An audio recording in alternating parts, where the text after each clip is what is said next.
immediate urgency. I mean, the obvious, let's just cut through the BS. We know why it has to happen quickly, because there's a very strong likelihood of a spring election. And if that happens, then no parliamentary committee will have any hearings or ask any questions on this matter till at least October, at which time Rogers Communications acquisition of Shaw Communications, that the clerk be instructed to book witnesses for no more than 1 hour per testimony, and that the hearings occur during the break week, the next break weeks at the end of March through to the beginning of April, and that the committee then report its findings on the study at its earliest could be available. A reset of where we're at.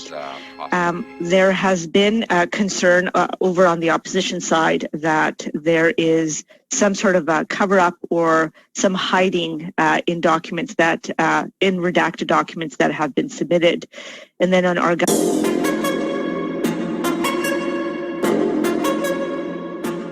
listen, what I want to accomplish with this study is there's a lot of very important public policy issues that come to the fore here that have been central to the issue of spectrum auction, of competition, of high-speed internet, that all converge on this one merger. So, for example, Shaw got its spectrum at a discount because it was supposed to be the fourth entrant in the Western market. Now, Rogers proposes to buy that spectrum by buying Shaw. Are we allowing that to happen? Are we just going to say, okay, you know, you got in the back door, you paid a discount, and you took the spectrum on the cheap? That's an issue for industry committee. There's no other committee that deals with spectrum auctions. That is this issue. This is this committee. There has been a stated policy of both Liberal and Conservative governments to have been achieved, but it has been the goal. The Western market might end up with 3. Are we just, as parliamentarians, just shrugging our shoulders and saying that's great? On the flip side, Rogers is telling us, and they might be telling the truth, that this will result in massive rural investment in Western Canada to expand, and across Canada actually, to expand 5G into not just rural communities, but also to Indigenous and remote communities. That's a big issue. These are big things. I want to know how serious is that? Is that firm? Do we have a covenant that they're signing as part of this proposal? Or is it just a press release that we'll find out 3 years from now was not true? Like, these are serious matters of public policy. I understand your concern about a committee running off in a bunch of different directions, but unfortunately we have a committee with vast jurisdiction. We cover a lot of stuff. Industry Canada is, maybe we can blame C.D. Howe for his vast tentacles, but we have an industry department and a system that is very, very wide-reaching, and therefore we end up having to do a lot of things at the same time. I'm open-minded, though. Like, Nathan, if you think that this might be something we could work into a broader study on the Competition Act, I'm fine. I don't think it belongs with the permit economy. I think it's a separate issue. But like, if you have an amendment that you think would make this sensible, then I'm open to it. But I do think, like, this is a big merger. I think it's a $50 billion enterprise that's going to come out of this. That's the equivalent of our GDP for almost a month in Canada. That's a lot of impact on a lot of people. It's 13 million customers are affected. Something like 30,000 employees. It's not a small. This is not just sort of a mosquito that we're chasing around here. This is a big one. So I think we have a duty to at least examine it and see if, as parliamentarians, we think it's in the public interest. That's all.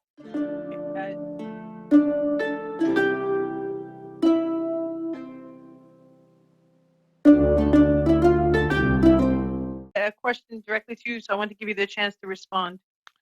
Yeah, sorry, I got disconnected. As you correctly said, listen, we were willing to reduce the number of hours that the committee examines this matter, but we need to study the issue of the permit economy. It's a major reason why we just had today another multi-billion-dollar project halted in British Columbia because of the permit economy, and 16 First Nations deprived of hundreds of millions of dollars of revenue as a result. And to think that those First Nations would be denied the ability to speak up on that issue, no, I don't think they should be told to be quiet again.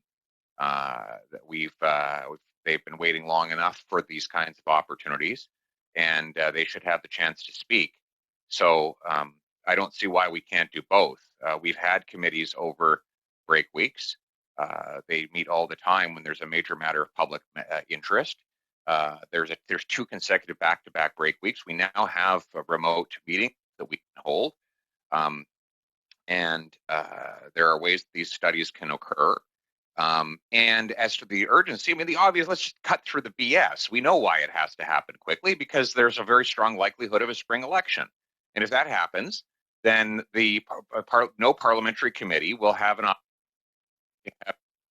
any hearings or ask any questions on this matter till at least October, at which time the process will be well underway, and it will be very hard for us to get our input in retroactively. So by the time we actually take witnesses, hear what they have to say, provide input back to the regulators through our public report and into the public debate, because this is a public debate, it's not a secret debate, then it will be long gone.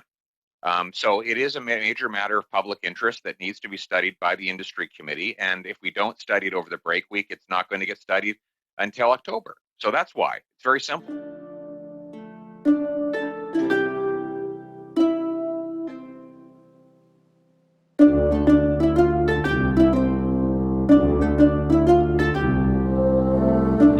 Have this emergency meeting that it doesn't.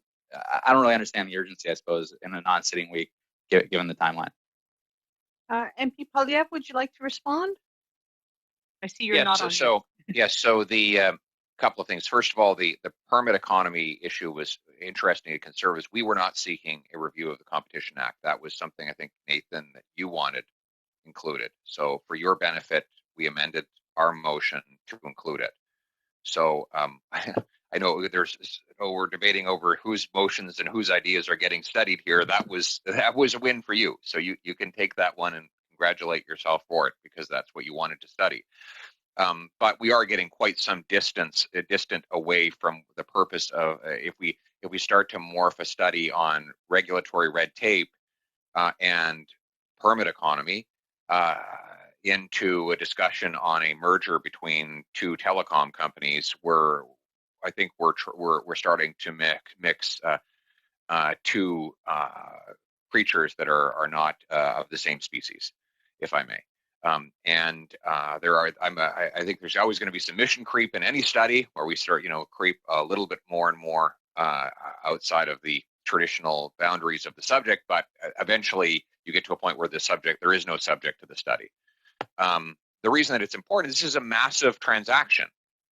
It is the biggest transaction actually in modern telecom history. And it might have massive implications for both the economy and customers. This is the committee that is responsible for it. There is no other committee. It is not a finance issue. It is not a heritage issue.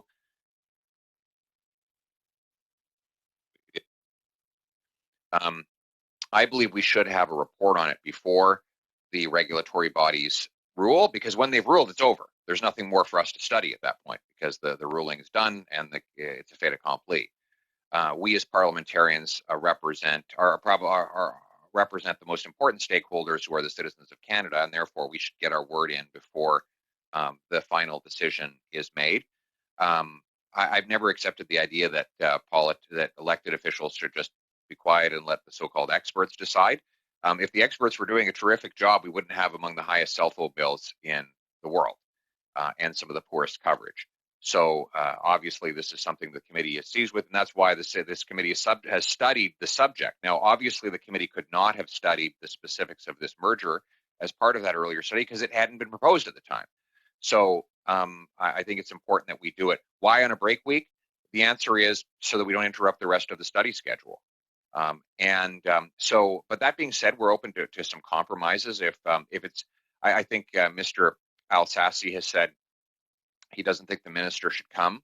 I think that you make a good point. I believe he probably could come and give us some overriding principles that he is going to use in making his decision.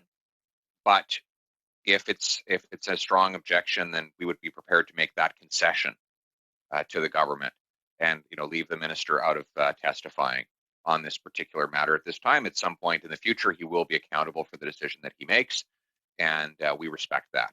So, as a compromise, we would be willing to exclude him from that. I also, Mr. Massey, I think you're right. We can, in all committees, I think, do a better job of collapsing some of the testimony and getting rid of much of the duplication. So, if it would be more agreeable to you to move, say, down to 10 hours, my original idea was 20. The motion says 12. If we move down to 10, that would be welcome. And I would mention that I know that the NDP does have a Western caucus as well. And I'm not going to make any suggestions on how you manage it, but there might be some Western MPs in your caucus who are interested in sitting in on some of this. I don't know. It's just that their constituents are going to be more served by Shaw than yours are, I suspect. So, yeah, thanks for the advice. I'll take that to heart. Anyway, you're welcome. So that's those are some ideas that I have in response. Thank you very much. Next, we have MP Dreeshen and then MP Asasi. Thank you, Madam Chair. And this definitely is a Western issue, and I know that it's uppermost in the minds of everyone here in Western Canada. And our study with rural and remote broadband, I think that it ties into so much of what we have been talking about. Don't forget to like, dislike, subscribe, and comment. Safe Space Cafe. And always, have a good day.